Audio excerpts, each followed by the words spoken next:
We continue to follow breaking developments from Russia's invasion of Ukraine. President Joe Biden plans to join NATO leaders in Brussels next week for the European Council summit as a show of unity. Meantime, Russia has imposed sanctions against President Biden and other U.S. officials. The list also includes President Biden's son and former Secretary of State Hillary Clinton. But the White House says the sanctions will not have much of an impact. A Fox News photojournalist was killed while reporting with a correspondent in Ukraine. They were traveling when their vehicle was hit by gunfire about 20 miles outside the capital of Kyiv.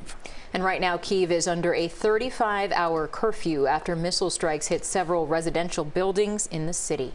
Today, 3 European prime ministers headed into Kyiv to signal Europe's ongoing support, even as Russian airstrikes continue to bombard major population centers. The U.S., Europe, and Canada have all announced new economic sanctions against Russia, though Ukrainian President Volodymyr Zelensky is appealing to the West to do more. CBS 4's Skyler Henry reports from the White House.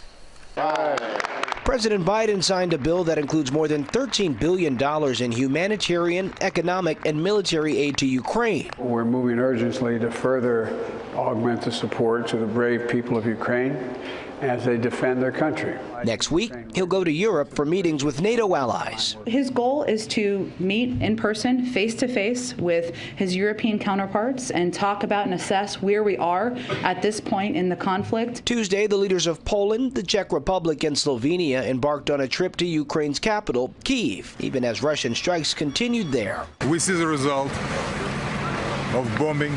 People died. The mayor of Kyiv has imposed a curfew. Meanwhile, Russian forces have also unleashed new artillery strikes in Ukraine's second-largest city, Kharkiv.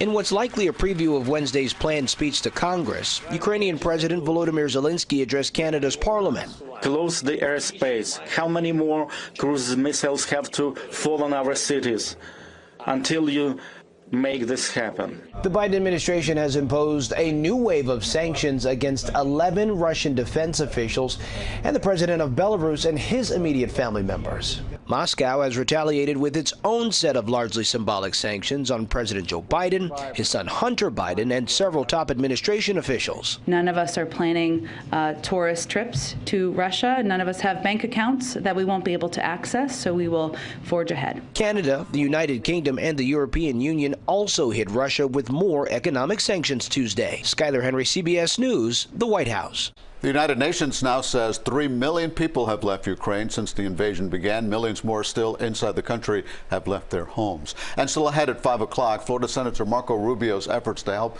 Ukrainian and other immigrants escaping dangerous situations. At 5:30, the pushback from lawmakers about getting oil from Venezuela, and how a shortwave radio station here in Florida is helping get news to people in Ukraine and in Russia.